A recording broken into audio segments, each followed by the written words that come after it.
Welcome to the FasCat podcast. How is everyone doing? Today we have a question and answer. We have 16 questions, don't we, Jackson? Yep. I think that might be a new record. Ask a FasCat. What number is this? We've probably done, I think this I've might lost be track. no, this is number 9.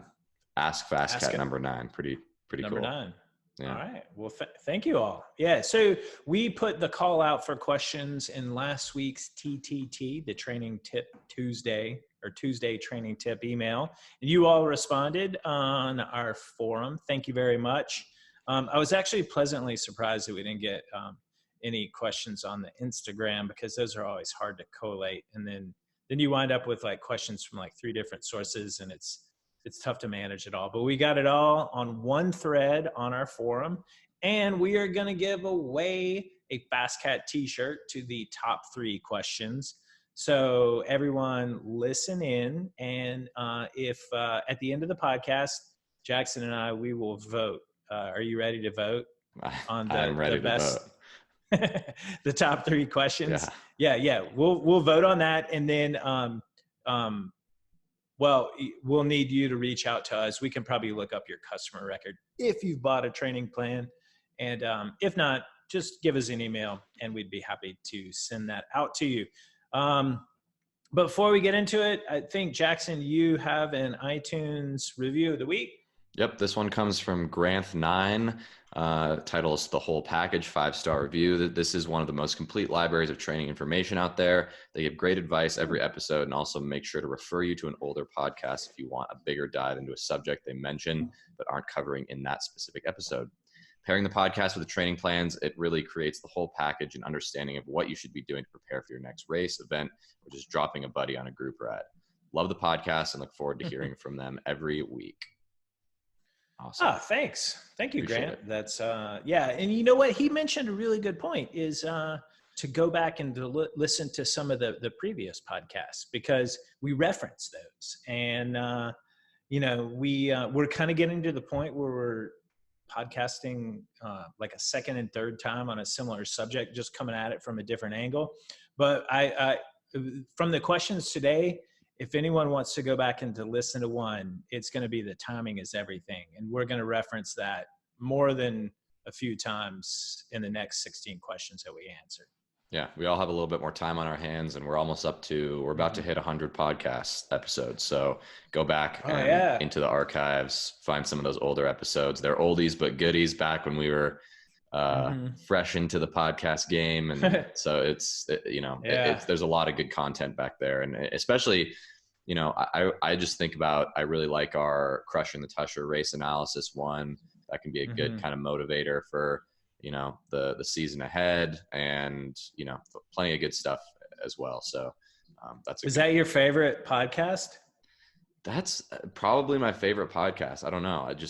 I had a lot of, I just have a lot of good nostalgia for that time of like preparing for the Crusher, going through the race analysis and executing on race day. It was a good time. That was a fun summer. My favorite podcast, maybe, or at least the one that's left the most lasting legacy, is the origins of FTP. Yeah, it's close to your heart. Also, the Winning in the Kitchen ones that we've done multiple on now have been really good and fun too. Yeah. Well, cool. Well, why don't we get into it? Yeah. Without further ado, let's answer some questions. So number 1 is from Finbar McGuire. Asks, what if any adjustments are people making to their plans right now? There are no races coming up, but I feel fit and that's motivation enough to FTFP, but I've heard other people are dialing things down. Thoughts? He's on the 18 weeks of Sweet Spot and finishes it in May and wants to keep going with another plan, primarily mountain biker. What are your thoughts? Okay, so you referenced are like a lot of you're like all the athletes right now. I mean, from Tour de France and Olympics all the way down to just everyday riders. Here is the deal: we are going to be racing. Now we just referenced the timing is everything. Now I think your time frame is this fall. So let's think in terms of mid-August, Labor Day, and then the season continuing to like Thanksgiving-ish. So now we're talking like a cyclocross style season. And guess what? the cyclocrossers for years have espoused and benefited from doing all their base training in the summer.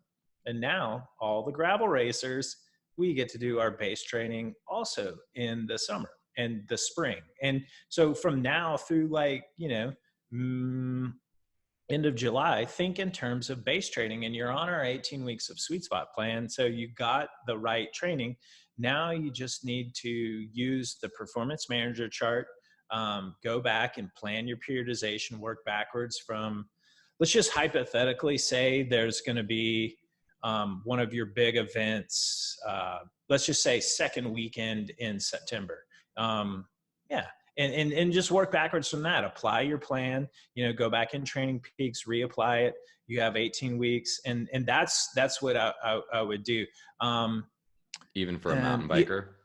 Yeah. Well, so our 18 weeks of sweet spot plan is the base plan for just about everyone. And so then what happens after that, when you do the switch from base to race, that's when you get on your cross country mountain bike intervals plan, or like our sweet spot marathon mountain bike plan, or our ultra distance mountain bike plan. So for like Leadville or any of the other 100 milers that are out there. But base training is the same, the way that we do it for whether you're road, mountain. The style in which you can do the training can be a little different, but the physiology is the same. And that's why our 18 weeks of sweet spot plan is the base plan for a wide variety of endurance athletes. All right. Next question from Ben Donnelly. Thoughts on using this time to add more weight / cross training? Follow-up question to that. What are you training for the timing? I'm training for Steamboat Gravel and August events and or cyclocross. Should this time be treated as a typical off-season build? So similar question. Yeah. So again, timing is everything. Yeah, Ben. So like if you have been hitting it hard at the end of your base, if you switch to race per the Switch from Base to Race podcast, it was like Coach Jake joked the other day. Now you want to switch from race back to base and treat it like the off season. No one's racing anytime soon. And yeah, we're in the off season now, and now everyone's preseason. Now you're preparing for an events that are going to happen. I think Steamboat Gravel is likely to go forward. So if you work backwards from that, we have, what is that, like 22 weeks, 21 weeks. And so to answer your question, add more weight, cross training. Yes. But now here we have the caveat that you should not go to the gym. You can't go to the gym. All gyms are closed. And what do you do? So in the Corona plan, we have that home strength and conditioning routine. We have, so you still want to do your foundations. Dr. Eric Goodman, do this every day, no back pain ever. That's 12 minutes. There's no excuses. And it takes no special equipment. So do your foundations, do your Revo bands, the hydrant and the skate, get your glutes involved in the pedal production. So there's that. Remember our podcast, Jackson, there's watts in your butt. I don't remember that, but I feel like I should. Man, I'm a huge, I said that. I know I'm a huge fan of the Revo bands. I do that all the time. And yeah. So I'm sad that I don't remember that. Yeah. Okay. Well, we'll go back and find it and all that.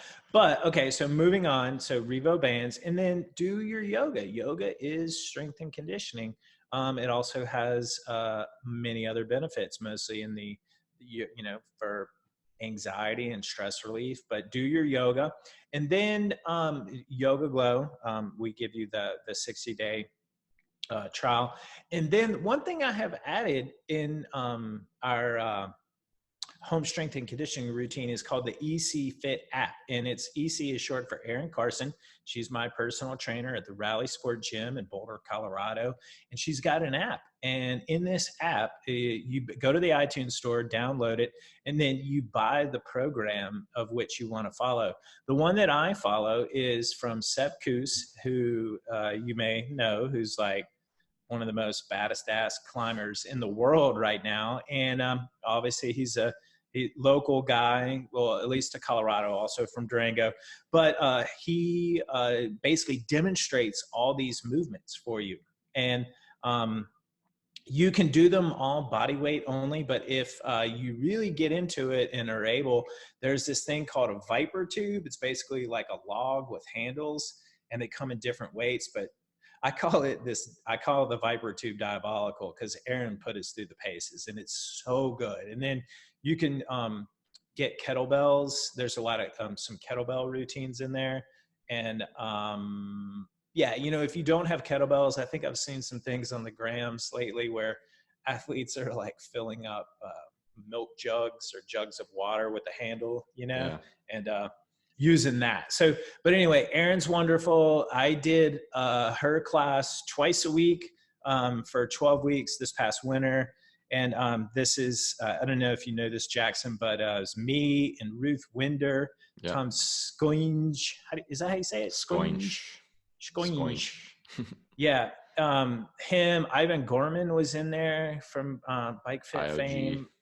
IOG. Jake of Jake's Cakes was in there. There's a lot of folks, but it was awesome, and we did some really good work, and that's why I recommend it to you. And you can do it from the safety of your own home. So double down on those 5 exercises. Ben, do those on like Monday and Friday per the plan, and then just concentrate on the bike otherwise. Yeah, I think just to add quickly to that is just just focusing on the core stuff from your house, even without, if you have like zero equipment, you can still do planks and, different push-ups, different body weight exercises. And I think especially if you're doing a lot of Zwifting, great thing to do is before or after your Zwift ride, just do like 20 minutes of core stuff and the band work to get activated, as they say in the industry. But like, to keep, because we're spending a lot of time in our house, and I've found personally that building a routine is critical. And I mean, after this podcast, I'm going to be hosting a little live core strength session with some junior mountain bike kids I coach. They just hop into a Zoom call with me, and I just lead a little like 30-minute, because it's every Tuesday and Thursday morning. And it's like helpful to have that routine. So just build that into your day, and you're going to be especially for gravel. I've done a few seasons of gravel, and I know that if my core is not strong, my back gives out in hour 6.5 of the steamboat gravel, and it is painful. And so you got to keep that stuff strong, and this is a good time to work on it. Yep. Dr. Eric Goodman, do this every day. No back pain ever. He's not lying. And, one thing I forgot in the home strength and conditioning routine in the plan, we also have Coach Brandon's how to do a 5-minute plank. And Cliff Notes is add 30 seconds each week and, get after it. And before long, you can do a plank. Did you know the world plank record is, Jackson? No, I don't even want to know. My yoga teacher told me as we were like doing a 3-minute plank in yoga class, but it's like 36 hours. Can you believe what? That? Yeah. It's a world record. God. Yeah. That is nuts. Yeah. The swimmers, they'll do like an hour. It's crazy because, they have to keep it's different in the water. Anyway, we digress. Yeah. Moving on. Question number 3 from Philip Rhoda. We'll be moving from Arkansas to Colorado at some point this year. So far, I have had great improvements in my FTP. What is a realistic? What should I be doing for that? Okay. Moving to altitude. Yes. So think in terms of a 1% reduction in your power output for every 1,000 feet that you go up in altitude. So when we race Mount Evans, we start in Idaho Springs, elevation of 7,000 feet. We go up to 14,000 feet. I've got like 4 or 5 dozen power files that just go just like that. And the effort is like, whoa, we're going up. I mean, heart rate stays right the same. It's a very single graphical representation that, it's a 7,000 foot climb, essentially 7% reduction in power, give or take. Everyone is different and individual. But with regards to your question, what's a realistic expectation and time wise, So the life cycle of a red blood cell, this is what delivers oxygen to your muscles, is 120 days. And so every 120 days, you're going to have all new red blood cells. You're recycling through them every day, but it's just like the half-life of training being 42 days.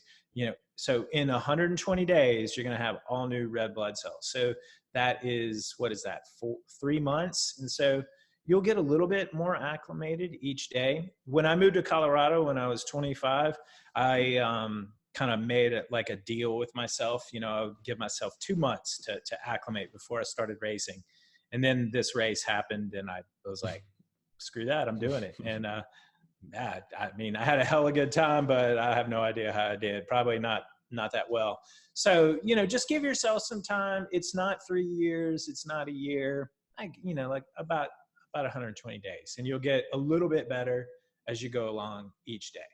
Yeah. And I would just say from a nutritional perspective, just make sure your iron is on lock. So eating all the iron rich foods you can, and maybe just increasing that a little bit, because iron is a very important component of hemoglobin, which is that protein that transports the oxygen within red blood cells. And so if it's common, it can be common for athletes who go up to altitude to have lower iron because they're just not acclimated. So if you eat meat, make sure you're getting good sources of red meat, get that heme iron. If you're eating more plant-based sources, lots of leafy greens, vitamin C, avoid coffee and tea with your iron rich foods, and get that stuff tested. Oh no. What? Coffee. Oh, well, yeah, if you're, just kidding. But yeah, no, you got to keep the coffee in. I'm the same way, but yeah. So and also get a blood test. Maybe get a blood test right before, right when you get to Colorado. And then, test, don't guess, as they say, and then do a couple months of training, see how you're responding, see how your hematocrit and hemoglobin is adapting. And yeah, takes time. Okay. Cool. Number 4 from Jeff Bush. I'm looking for added sugar-free and natural/organic alternatives for chews, blocks, and bars for a 100-mile bike ride. What recommendations do you have for carbs that have less than 10 grams of sugar would be helpful? Well, I'll let Jackson speak to this, but way back when, long ago, when FasCat first started, and I was, this is like 2002, I found a homemade Cliff Bar recipe on the back of a Quaker old-fashioned oats thing, and a box or just, it's in that cylinder, the open it up. Anyway, you basically from memory, I have since, that was like 5 or 6 FasCat websites ago, and that link got lost. I apologize. Otherwise, I'd share it with you right now. But it's basically, you take Quaker oats, you take some applesauce. I think there was some yogurt in there. You mix it all up and you bake these essentially like Cliff Bar looking things. You lay them out in a cookie sheet and spread them, and then you cut them kind of like brownies, and then I would wrap them up in saran wrap or Glad sandwich bags and take them with me on my rides. You could add chocolate chips. I experimented with adding M&Ms. For a long time, one of my most favorite energy bar flavors was the coffee chocolate crunch. And I put coffee beans in them one time, Jackson, and that whole coffee beans or grounds? I smashed them up so that they were, it did not work. But anyway, but you probably could talk more to this, right? Yeah. I think it's, everyone's a little bit different in what they prefer and what they consider, because some people will argue that maple syrup and honey and agave is still, added sugar. And so I think this individual has some, I think GI issues around sugar and consuming it. So I'm not exactly sure what the recommendations are based on the kinds of sugar that they can have. So yeah, I think getting as close to real food as possible. It's definitely a big trend in cycling. I would recommend picking up the Feed Zone Portables Scratch Labs cookbook. they have a ton of awesome recipes in there, and they're all pretty whole foods based. I mean, things like really good little muffins and cookies that are really healthy ingredients. And of course, you know, the infamous Scratch Labs rice cake, you know, you can make that so good, obviously savory or sweet, and you can do it without any added sugar and just, you know, getting those carbohydrates from white rice, which are going to be a little bit, you know, probably easier on your stomach. But yeah, I mean, I love experimenting, making my own bars. I'm actually, you know, kind of have been messing around with my own bar as well that's oat based, and I use molasses and date syrup actually, and some dried fruit, some like pumpkin seeds, just make it like really good whole foods, but also dense in calories, so for some of those longer rides. So just experiment. Of course, if you just want to like pick up something at the store, there are things like, I'm a huge fan of Lara bars. You can get those at pretty much any grocery store, and those are all date based, typically with nuts. I mean, they have like 3 ingredients, but they're pretty dense in calories and really tasty, and they have a billion different flavors. So, but yeah, bananas, dates. I mean, the list goes on. You don't need the blocks and bars and gels. Yeah, I'm a big fan of the Stroop waffles because they're not like too sweet, but they're tasty. Right. Yeah. All right. Next question is from Dave Tuppence. I believe. I hope I didn't. I'm going to probably Tuppence. I'm probably going to butcher lots of names. Dr. Dave.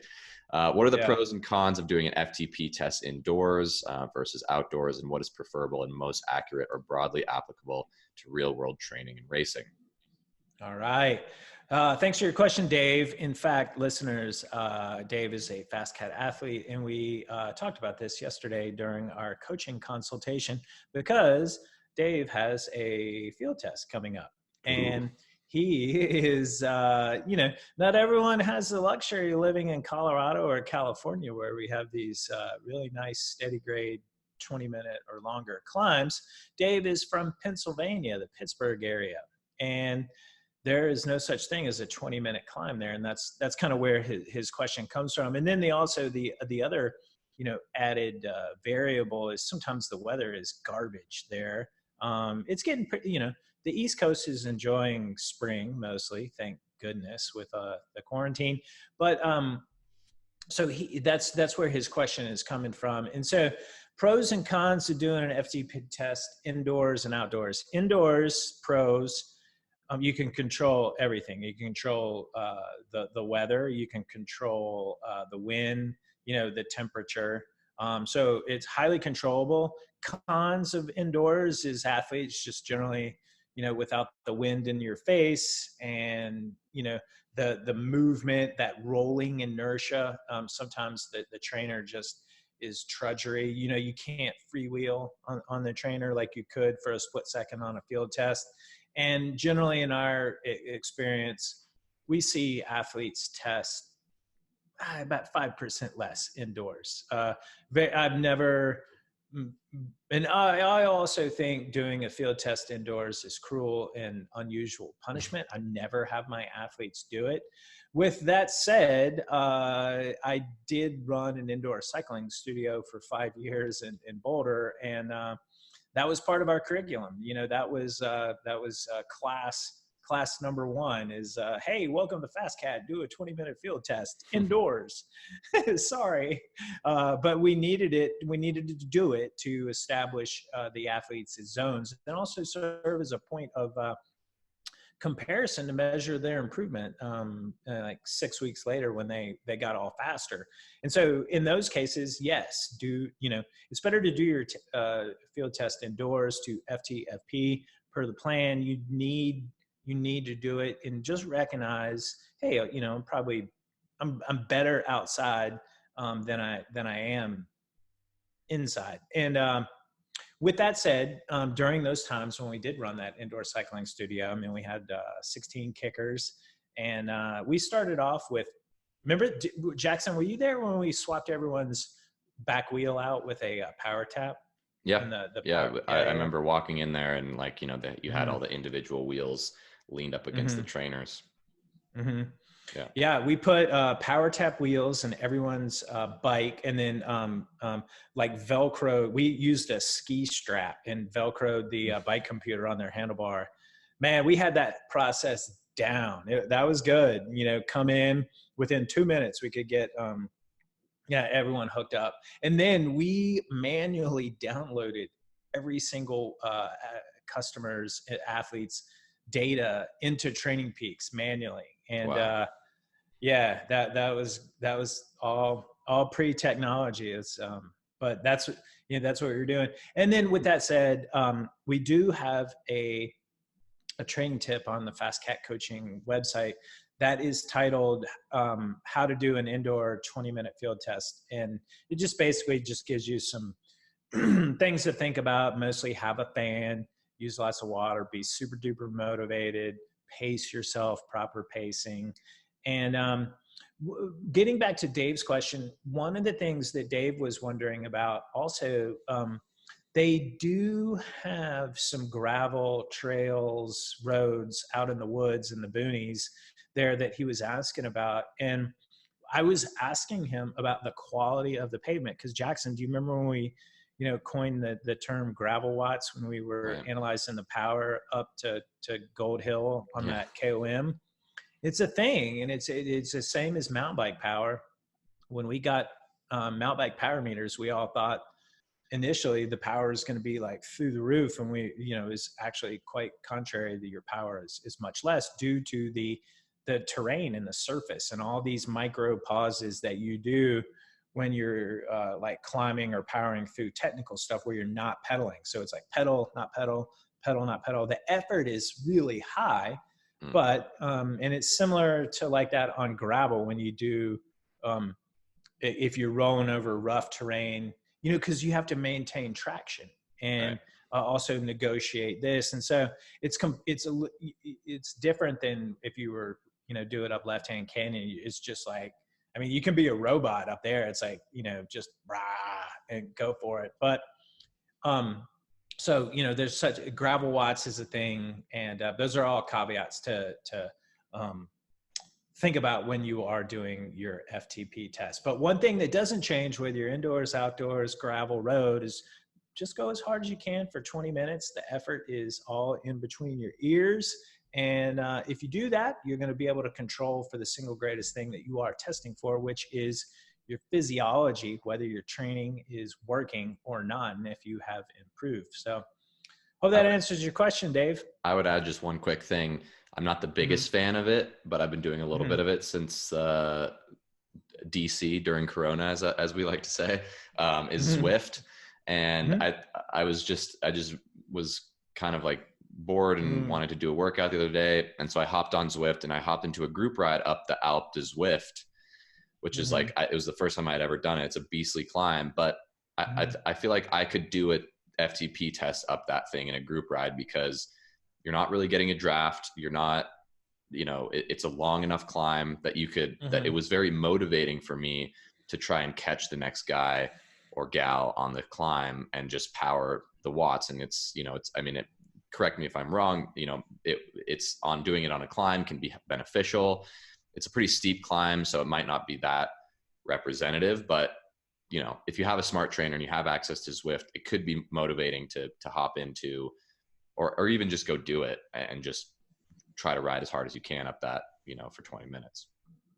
Yeah, you're actually getting to Ryan's question number 14. He's asking about extrinsic and intrinsic motivation, and using Zwift as that extrinsic motivation. My caveat I would come back to you, Jackson, and say is you're still going to be 5% less probably, just from the it's actually a biomechanical, just a reduction in power output indoors. And then make sure it is only 20 minutes, not 18, not 24. You got to do 20. And the reason why you do 20 is because then you establish this apples to apples thing where you can test again in a different scenario, maybe outdoors, and then you can do 20 minutes.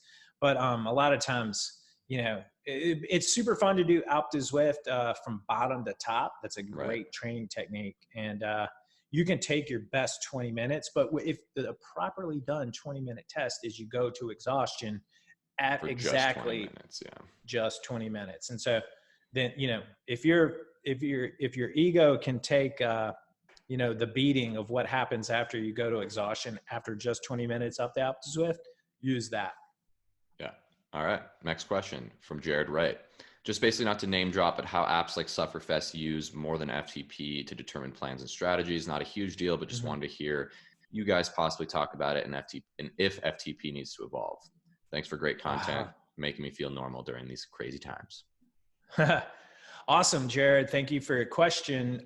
Way back when, actually December of 2017, I was invited to come on the Velo News Fast Talk podcast, episode 33, if you want to go back and listen to it. Was that the one with my boy, Matt Casson? Yeah. Mac was there, nice. And Neil was there, and Trevor, and I can't remember if it was Kaylee or Chris. But anyway, we were talking about FTP, and Neil and Mac were there because Sufferfest had developed that 4DP thing. And to be honest, while there is a lot of science there, the 4DP was a marketing ploy by the Sufferfest folks to get them to establish a different, basically something that, shiny and new that people needed to do. What 4DP testing has been around 10 years prior to that. That's what Dr. Andy Coggan and Hunter Allen described in the power profile chart, where you test your 5-second, 1 minute, 5 minute, and 20-minute power. And then you determine your strengths and weaknesses. And so anyway, that's how that all thing got developed. But in there, I talked about FTP. I was the guest that defended FTP, and Mac and Neil were the guests that the counterpoint, for 4DP. And as a follow-up, I wrote a training tip on our website. It's called FTP is Alive and Well. I embedded our the podcast from it, but I'm just a huge fan of the 20-minute test. The science says so. An athlete's threshold power is the single greatest determinant of performance. And it's repeatable. You can do it outside. I've experimented with doing power profile testing, which is, as far as I know, it's the same as the 4DP testing. And no matter what happens, the problem is someone goes so hard on their 1 minute that then that takes away from their 5 minute. And I know that's part of the 4DP protocol, but I don't think FTP needs to evolve. I like it. I've been using it for 18 years. It's simple, KISS principle. There's so much more that we need to work on and accomplish as coaches and athletes that I don't really see the point of arguing about it. And whatever method of testing that you choose to do, just make sure it's repeatable, that you can do it again, and then it becomes an apples to apples comparison. And that's the best way. I mean, old school, before power meters were invented, you just test yourself from the bottom to the top of the climb, and you measure how much faster you got. And that's kind of where that 20-minute test comes from. And that's where I just like it, because everyone can do it. It's super simple. And cool. That I feel like have you seen Forrest Gump? And then he goes, and that's all I had to say about that. Yeah. Popcorn shrimp. Yeah. Coconut barbecue shrimp. All right, moving on. Next question from Kevin Scott. First-time questioner, long-time listener. Is it ideal to go for a KOM I've been eyeing during one of my big Amex rides? Can you explain how you'd find the appropriate pacing for a KOM attempt? The one I'm after is mostly flat, about 34 minutes long. Is the previous KOM. Should I use wattage targets, speed targets? How does Big Phil Guyman approach this stuff? Yes, Kevin. Kevin is also a FasCat athlete. So I think your chances to win a t-shirt are slightly skewed. Maybe it's like friends and family, right. Not eligible. Anyway, Sorry, Kevin. Kevin, great question. And Kevin is referring to the Amex ride, where it's an all zones ride and you don't come home without it, the TSS that is. And so I like to prescribe Amex rides, and I'll say, Kevin, go out and do 90 TSS. And then there's no duration. He can ride as hard or as easy as he feels like it. And then the time spent above FTP is exponentially weighted when it comes to calculating TSS. So if your FTP is 300 and you spend time at 350, that is, when we say exponentially weighted, that's going to be an intensity factor of like 1 point. I can't do the math in my head. Let's say 1.2. And so when you square that, that adds up to TSS quick. So what it incentivizes athletes to do is, ride hard, ride fast, and that dynamic power output. And this is an old school fartlek for all you OGers out there. And use the terrain. You go hard from bottom to top, and that's what an Amex ride is. But in the context of your question, Kevin, a KOM that you've been eyeing, yes, this is what we call Strava hunting, and you definitely can do a KOM attempt over in your Amex ride. What you want to do though, so that you have the greatest chance of getting that KOM, is ride like zone 1 or zone 2. Travel from your house to the beginning of the KOM as your warm up. Don't go hard. And because then you're going to save all your watts, all your energy for the KOM. And the biggest thing I would say is I wouldn't really use wattage targets. Treat your KOM like a critical power test. And but one thing I would encourage you to do is use Strava Live segments. It's a wonderful feature. Go into your Strava account, star the segment. We've podcasted about this before, I think, Jackson, during our Strava Vols. And star that segment, pull that bad boy up on your computer, and then get that real-time feedback while you're doing your effort. And this is this is Jackson, you've done this like up we used this feature when we did our gravel sim up to Gold Hill. And what I'm talking about, everyone, if you haven't done this, is immediately Strava on your bike computer, on your Wahoo or your Garmin. It'll tell you how many seconds you're behind or ahead. So if you're ahead, you're either way outpacing it or you're doing great. So that's what we call positive reinforcement. And if you're way behind, that's what I just tell athletes. I'm just like, screw it, turn around, and it's not your day. But if you're like 1 or 2 seconds behind, that's your carrot, man. That's what makes Strava Vols such a great training technique, is you dig and you keep digging, and then you peel back a second, and then next thing you know, you're right on even, and then you're a second ahead. I mean, that's the real time motivation. That's it. That we're going to use this when we answer Ryan's question about extrinsic and intrinsic.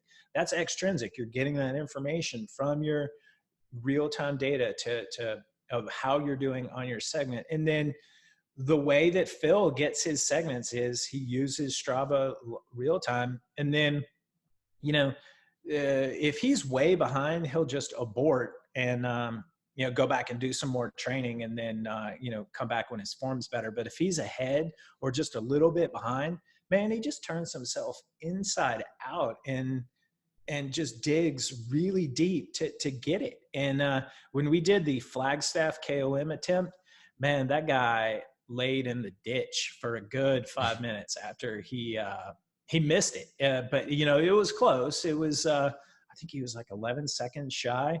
Man, I've never seen anyone dig that deep, but, that's why he had to, collapse in the ditch. And the one thing I'll say to you, Kevin, is know your PR. You've kind of already said it's about 34 minutes. So work backwards from that when you're pacing yourself. So 34 minutes, that's going to be about 102, 103% of your FTP wattage. You still want to do it by feel if you're on a great day. You don't want to let your FTP number in your head hold you back. That's why the greatest time trialists always time trial by feel. The closer you get to 34 minutes, the harder you go. use. This is where Strava Live segments comes in. And then super duper pro tip with regards to speed targets. Make sure you're going full gas when you cross the start line of the Strava segment. That's a Phil tip. So flying start. A flying start. Absolutely. Don't like have a foot down at the start of this segment. You'll waste precious seconds while you're coming up to speed. Like when we did the Flagstaff's segment, Phil started like a kilometer back and just ramped up. By the time he began the segment, I mean, he's already like at 450 watts, just drilling it. So but that's how, that's how you do it. Overall, Kevin, have fun with it. And then if you do this, so I have a lot of athletes, I'll just put Strava hunting on their training plan. But if you want to do it in the context of an Amex ride, zone 2 beforehand, so that you have all your oomph for your segment PR attempt. And then afterwards, do your Amex portion of the ride. All right. He has a follow-up question unrelated. I'm trying to stay on track with winning in the kitchen and not visit the grocery stores frequently for fresh produce. Do you have any tips you're practicing at this time? Can you comment on the merits of canned vegetables compared to fresh? He is stocked up on sweet potatoes, garlic, onions, and rice. Yes, I have lots of thoughts on this. I think that, obviously, who knows how long we're going to be in this situation. I think it's a smart idea to visit the grocery store as infrequently as possible. As this virus spreads, that's going to be more and more of a petri dish, unfortunately.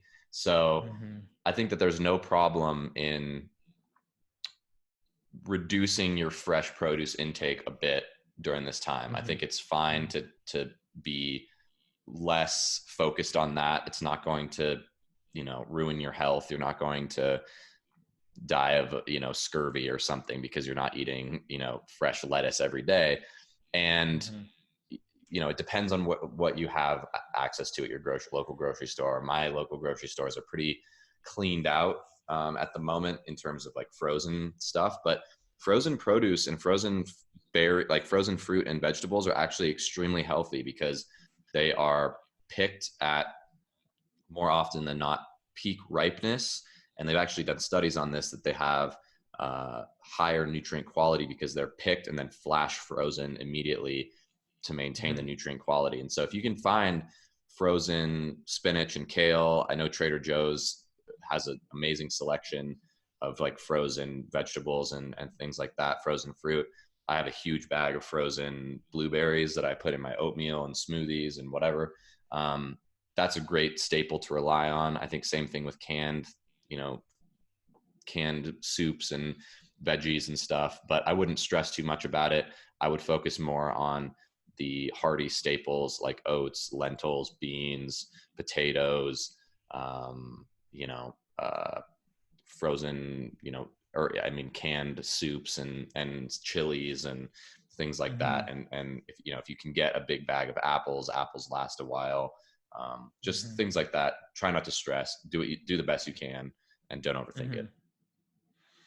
Yeah, I think we mentioned in last week's podcast, you're going to have to be flexible with your winning in the kitchen this time frame, so that you avoid the grocery store. I bought a gazillion black beans cans, and then I also bought a bag of uncooked black beans, or just lentils and that, stuff like that. So be flexible, Kevin.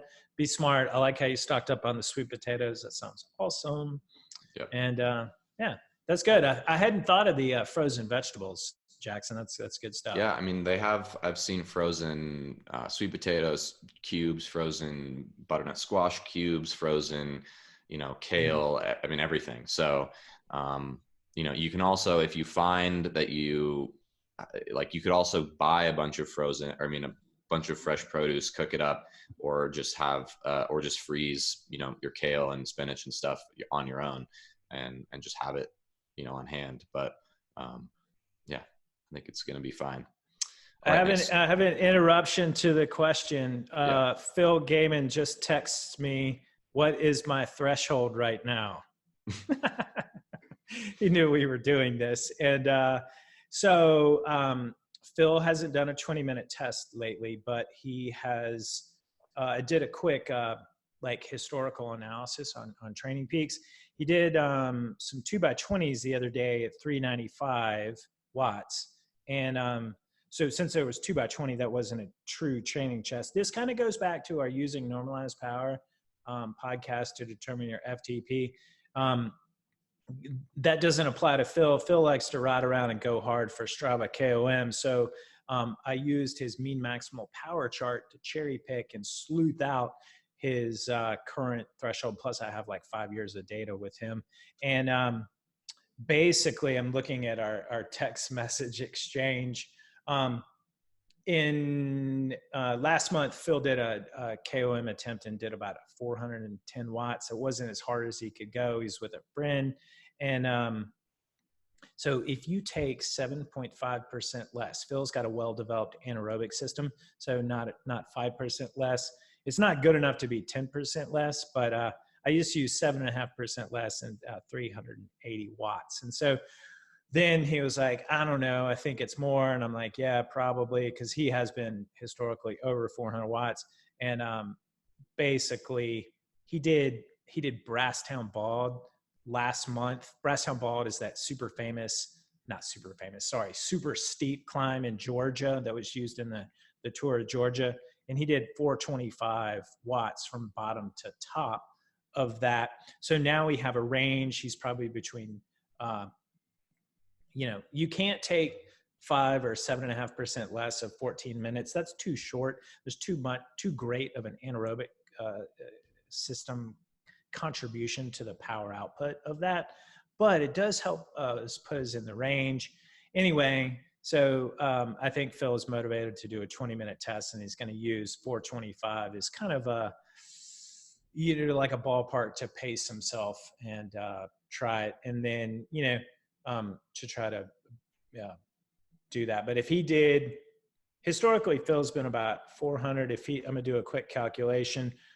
If he did a 430 times 2.5, that'd be about 400 watts. So I said 380, but but I get this question a lot. That's why I wanted to share. It's what's my threshold? And then it's like, okay, let's look at your data. Here's what we kind of think it is. And then what often lacks in an athlete's data set is a true as hard as you can go 20-minute effort. And then everyone postulates, oh, I think I could do this. It's like, just go out and do it. Prove it. This is what we use data for. It's real information. Just go out, see what you could do. This is why I'm such a fan of the 20-minute test. And then you'll know. That'll answer your question. Okay. Next question from Joel White. Question around indoor-outdoor FTP and intensity. I guess we kind of answered that. I know it's common to have different FTP numbers inside and outside. But how should that alter intensity when ultimately feeds into TSS? With the Colorado spring weather and trying to limit chances of crashes while riding outside, I've been doing more Zwift riding in races. Should I make manual adjustments to my TSS numbers based on FTP numbers that I can put up inside on the trainer versus outdoors? Okay. So this kind of gets back to Dr. Dave's question, indoor, outdoor FTP. Here's the deal. Physiologically, you have one FTP, right? Your legs and your physiology, they don't care if you're indoors or outdoors. It's just biomechanically, you're unable to do the same power indoors as you can outdoors. And there's probably listeners out there that can. And that's great. Good. But I do not subscribe to this, have an indoor FTP and an outdoor FTP. Physiology does not work that way. If you want to make it super complicated, Joel, and adjust your threshold for each time you're indoors or outdoors to accurately calculate your FTP, I have been there. I have done that. It is a brain suck mess. And I don't recommend it. We are talking about 3 TSS, 0.5% if you do like a 2-hour ride. So if you want to get that detailed with your training and go there, be my guest. But man, just keep it simple. and just acknowledge the fact that you can't make as much watts indoors as you can outdoors. Yep. Don't miss the forest for the trees. There you go, baby. All right. Next question, number 9 from Jeffrey Beaumont. My question deals more with the big picture and long-term training. For example, a very fast twitch 20-year-old male who's jumping into cycling with an athletic background, big engine, and poor efficiency. What should somebody like this focus on to set themselves up for success 1 year from now? Should they focus on continually building aerobic capacity and FTP? What's the big picture for somebody looking to progress from Cat 5 to Cat 2, 3 fitness in 12 to 18 months? What kind of commitment does it require? If you could do it all over again, how would you done it? Mainly interested in road racing and cyclocross. Okay. Well, great question, Jeffrey. I think when you originally asked it, I didn't know what you were training for. And now that we do for road and cyclocross, one of the things that is going to help you the most is developing your anaerobic system. Super high end power for attacks, counterattacks, presumably jumping out of corners if you're going to be doing a lot of criterium racing. And then of course, cyclocross, which is all anaerobic. And so you want to develop your aerobic system. Now, that's not to say that you don't want to neglect your base. So you have a couple of goals that you want to achieve.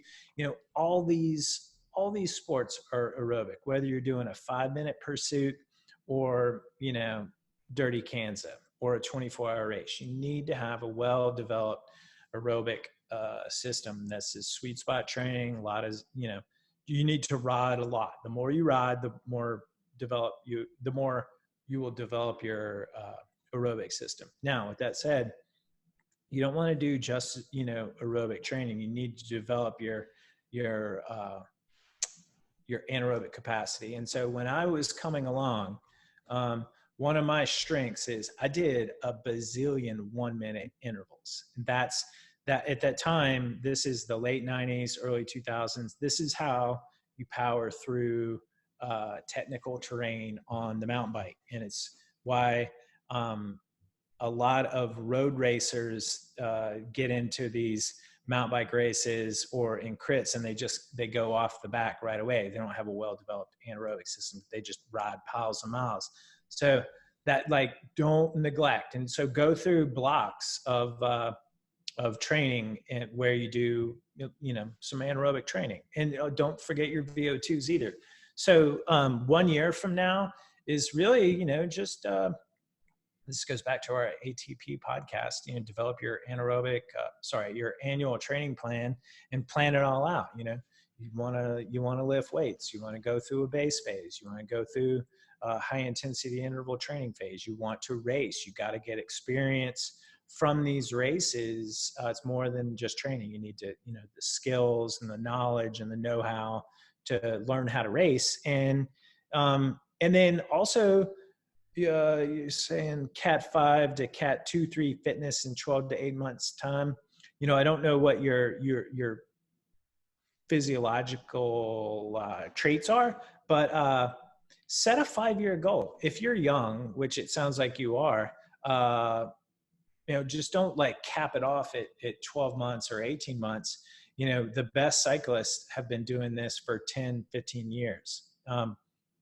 USA Cycling takes the best juniors when they're 18, and then, they used to, but it gives them 7 years to develop. So from 18 to 25, 7 years of racing world tour. And then maybe you're ready to graduate and do the Tour de France. I know everyone's different, but that's the general model. So give yourself more than 12 to 18 months time. Do your 1-minuters, ride your bike a lot, love it. And I think all the, the guys and the gals that make it, they all are I just love riding my bike. I love training. I love the process. And, give yourself 5 years or more and, look to improve each year. Yeah, I'll just add my philosophical touch to that and just say that, it's easy when you're fresh into cycling, new into cycling, even like you a year and a half into cycling to get really excited, get kind of antsy and make huge goals and be really focused on this kind of outcome-based perspective of trying to get to a Cat 1 or a Cat 2. And I've been there myself, trust me. Like, I was obsessed with getting my Cat 1 upgrade. And, when I did, it was cool, but then I just got my ass kicked in all the races and it wasn't as fun anymore because I was like getting slaughtered. But so I would say that, especially right now in this time, in this era of Corona, take some time to reflect, take some time to, think about what your goals are and have some patience and just be, like you said, obsessed with the process, not the outcome. And realize that it does take time, and that if you are just so focused on reaching some goal, that's going to, like, you have to be consistent, you have to be training, and make it a lifestyle, because like you said, there's so many different aspects to it. And it really comes down to riding your bike a lot and following the structured plan and doing all of the little things and recovering and resting and eating well and sleeping well. And, if it truly is your goal to be an amazing bike racer, it's not, it's the fundamentals, it's nothing complicated. It's nothing fancy. It's consistency day in and day out, working hard, showing up, resting, recovering, and just enjoying riding your bike for the pure sake of riding your bike. Yeah. And I'd give yourself 1 season per upgrade. So, Cat 4 to Cat 3, a season. Cat 3 to Cat 2, another season. Cat 2 to Cat 1, another season. So that's like 3 seasons right there. It's a fairly talented progression if you already have a lot of talent. If you're the type of rider that needs to work harder to overcome, maybe you're not born with such great physical talents, maybe give yourself 2 years, So that now that 3 years becomes 6 years, but you can do it. That's the beauty of training, especially with cycling. The more you put into it, the more you get out of it. And as long as you stay consistent, and you'll get a little bit better each year. Yep.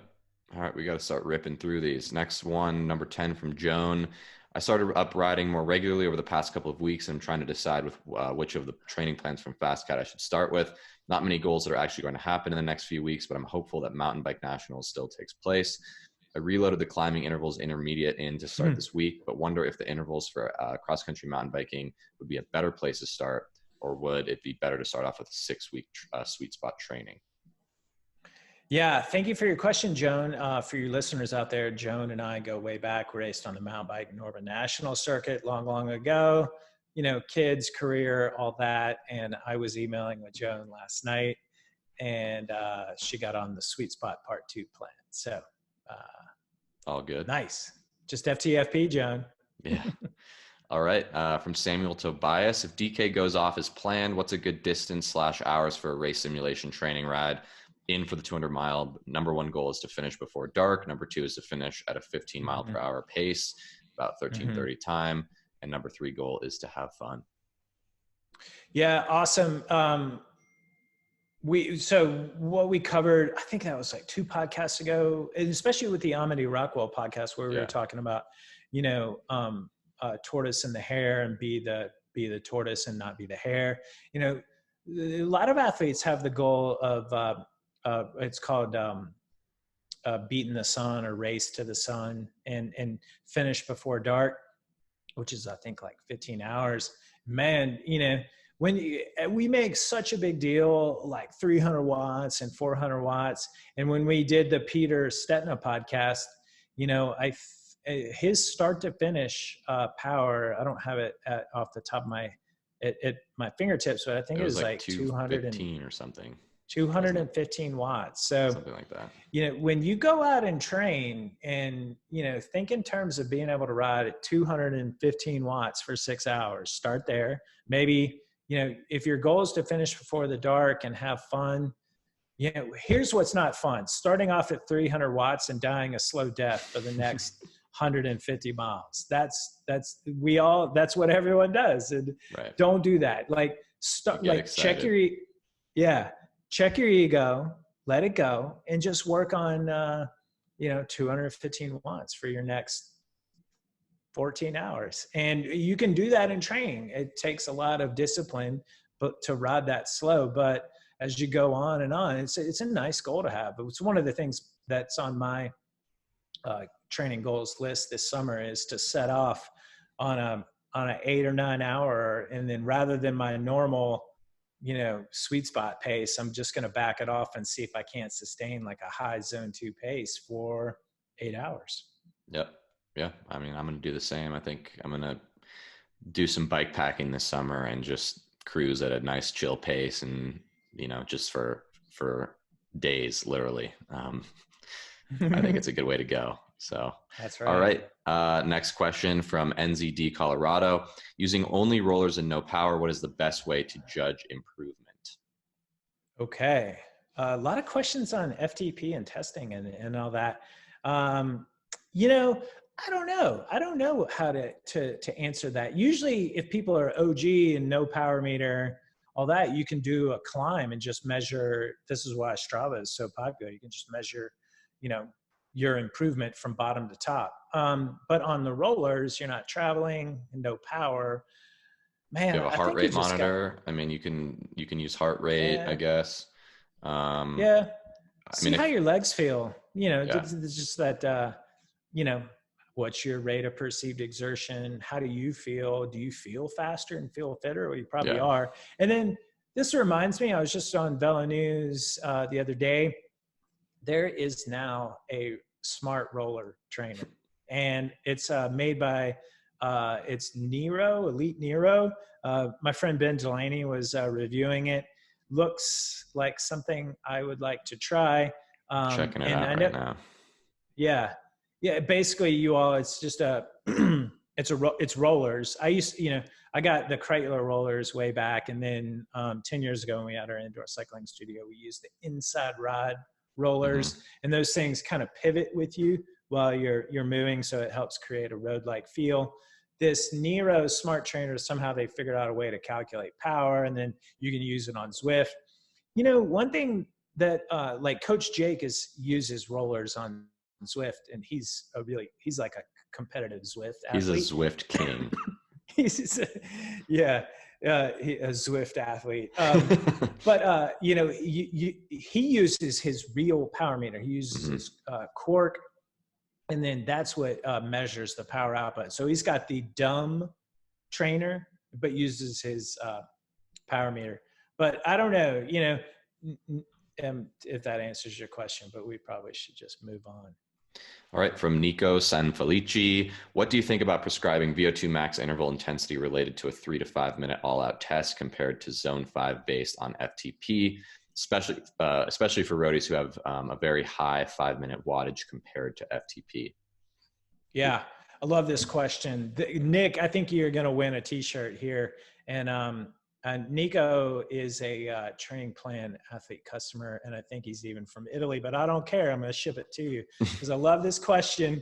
And, this is why we have been preaching for over 15 years. Go as hard as you can on your intervals, and don't let a piece of software hold you back or tell you what you should be. Don't let, some complicated algorithm, blah, blah, blah. Go as hard as you can by feel. And then, that's the best way to do VO2 max intervals. And then Jackson, you were talking about your boy, Matt Casson, when we did the Velo News podcast. Yeah. When we were talking about it, I think we had like a nice little side conversation, and we were talking about interval intensity. And we were both saying how we just like to recommend to athletes, go as hard as you can for your intervals. And then this begs, we have one of the very first training tips I wrote is how to do the right way and the wrong way to do intervals. And it was because I just gotten a brand new SRM. This is 2002. And I was doing my VO2 max intervals way too hard because I was trying to drive my heart rate up as high as possible to get into that zone 5 heart rate range. And then what I saw from the data is this just gradual fade in the power output. The effort stays the same. Your heart rate stays up there, but you're doing less watts each successive interval. And so what you got to do is pace yourself. This is where using a power meter is super helpful, but don't let a piece of software tell you. I'm a glass half full coach. I think I said that. Generally, your FTP is moving up and down on a daily, weekly basis. Your physiology is changing. Just because your FTP was, say, 250 3 weeks ago, last time it tested, it doesn't mean now it's 260, 270. Do you want to do intervals based on something that you determined 5-6 weeks ago? No, just go as hard as you can, give it all you got. And, that's old school, but that's the way I recommend it. That also follows in with the KISS principle. And never let a piece of software hold you back. Always give it your best. Absolutely. All right. From Ryan Hermsmeyer, if you're a person who is extrinsically motivated, basically you get more out of yourself riding with others or racing, and are now in the position where you need to train alone, are there techniques that you can suggest to maximize solo training? I realize there's Zwift races and Strava segments, but are there mental tricks as well? Wow. This is like a whole podcast in and of itself, Ryan, but it's wonderful. I mean, extrinsic, intrinsic motivation. I think I was listening to the Zwift podcast yesterday. I listen to other podcasts, and I didn't even those know guys had a podcast. It's called the Power Up Podcast. Doesn't Greg Henderson? Is that the one that Greg Henderson? Okay, because I know Matt Lieto, my buddy Matt Lieto, does the triathlon version, but I didn't know they had a.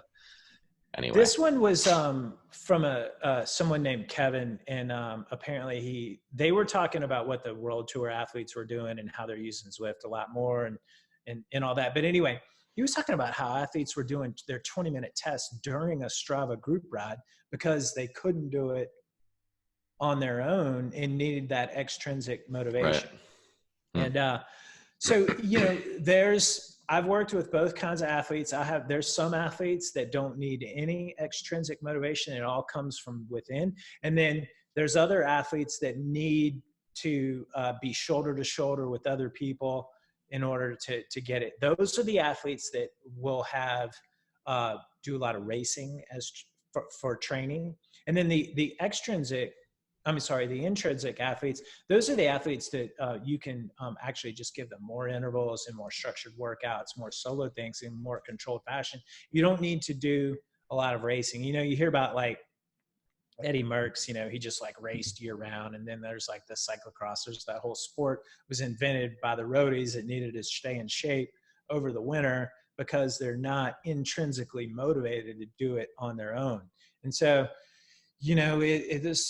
everyone is different. I definitely love Strava live segments. What we were telling Kevin earlier is, use that live segment as that in your face real-time feedback to dig extra deep. I would technically say that's an extrinsic motivation. For the intrinsic motivation, remember your goals, remember what you're training for.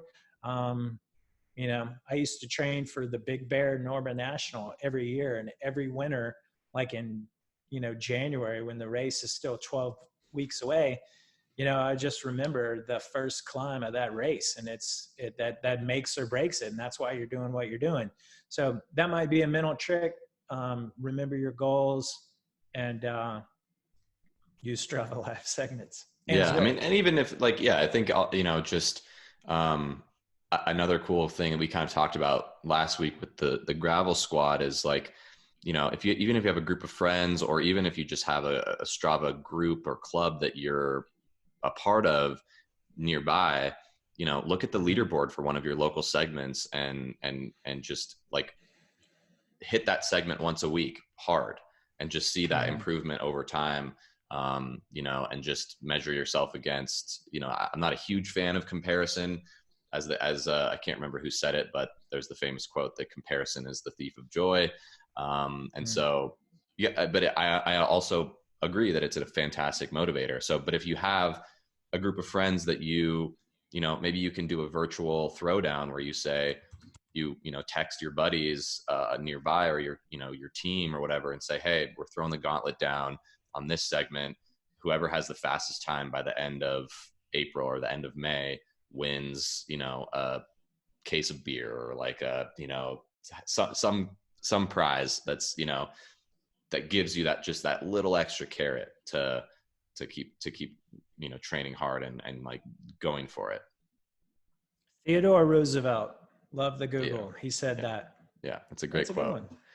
Yeah. All right, well, moving on, got a couple more questions here from Father O'Leary.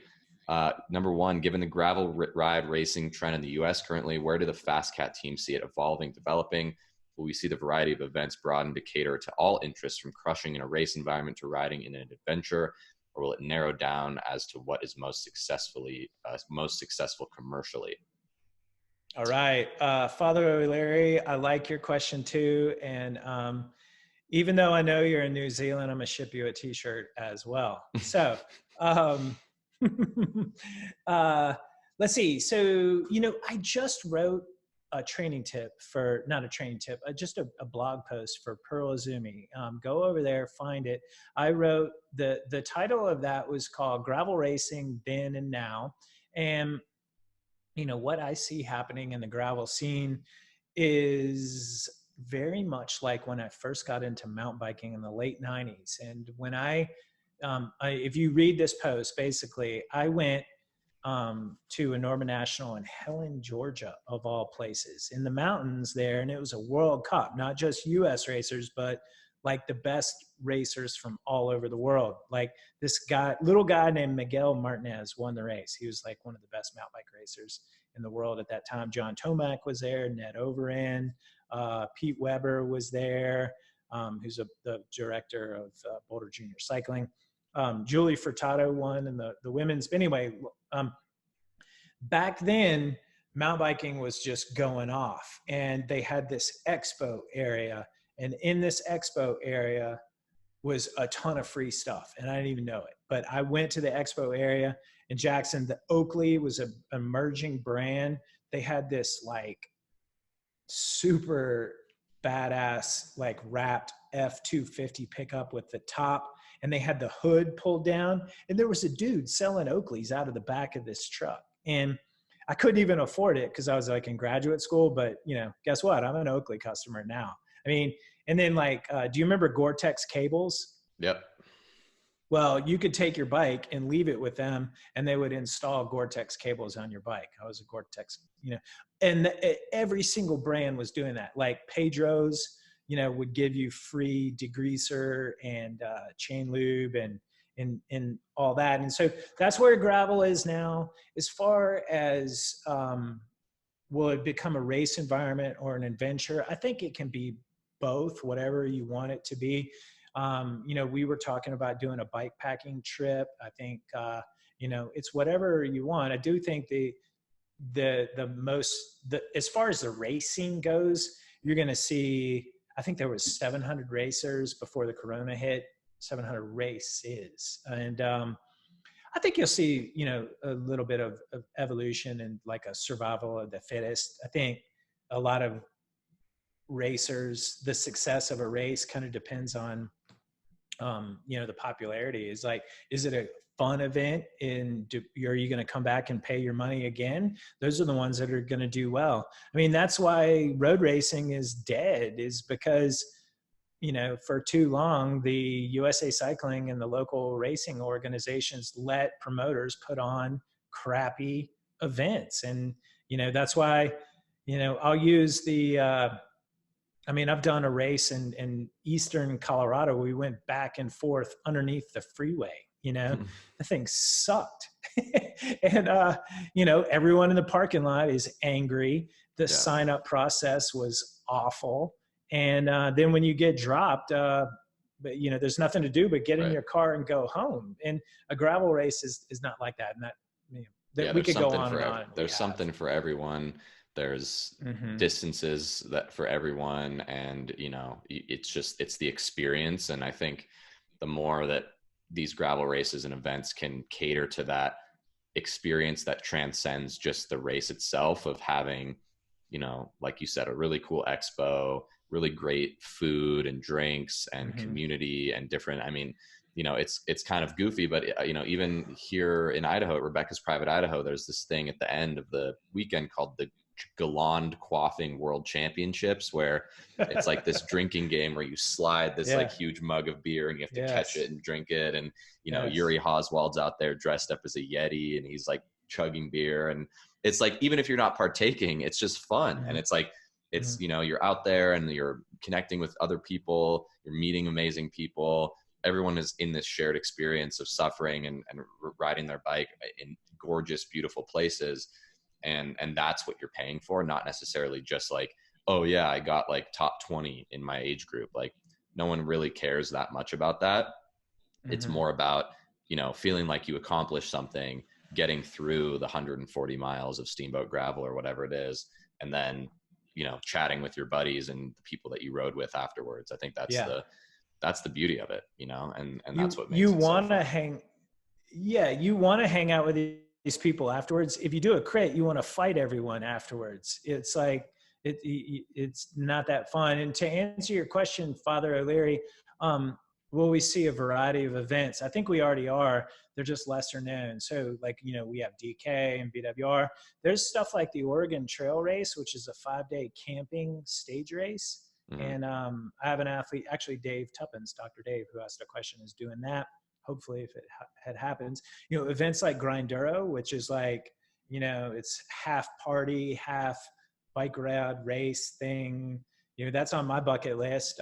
So I think you're going to see a wide variety of, this is like a Sea Otter where you have a bike festival, and then Pedro's does a bike festival.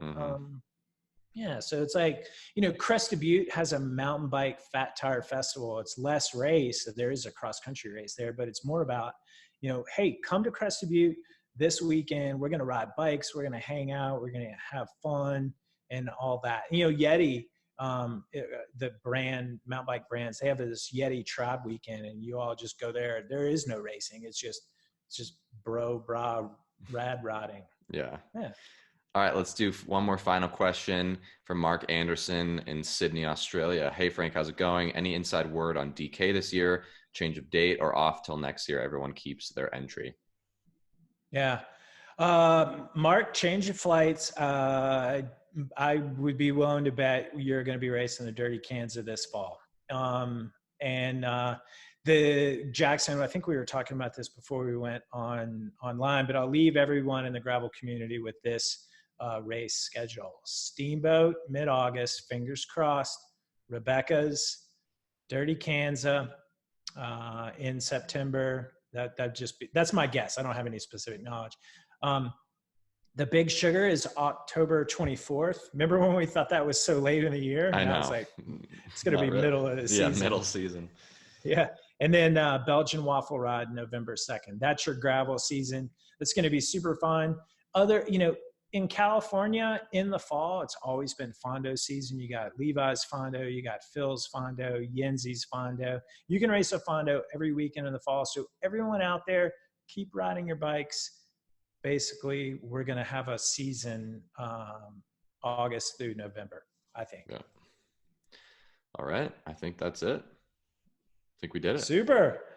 Jackson, you have 2 minutes to spare. I have 2 minutes to spare. I think my pick for my other t-shirt question, since you already got them, is Jeffrey Beaumont. I like the philosophical big picture question about making that leap from a newbie cyclist into a great cyclist, and I like it. Pushing on big picture, enjoying the process. So in summary, that's Jeffrey Beaumont, Father O'Leary, and then Nico San Felice. So if you're listening, send us your info and we'll get those out to you. Yeah, we can also look it up in our database if you're a customer.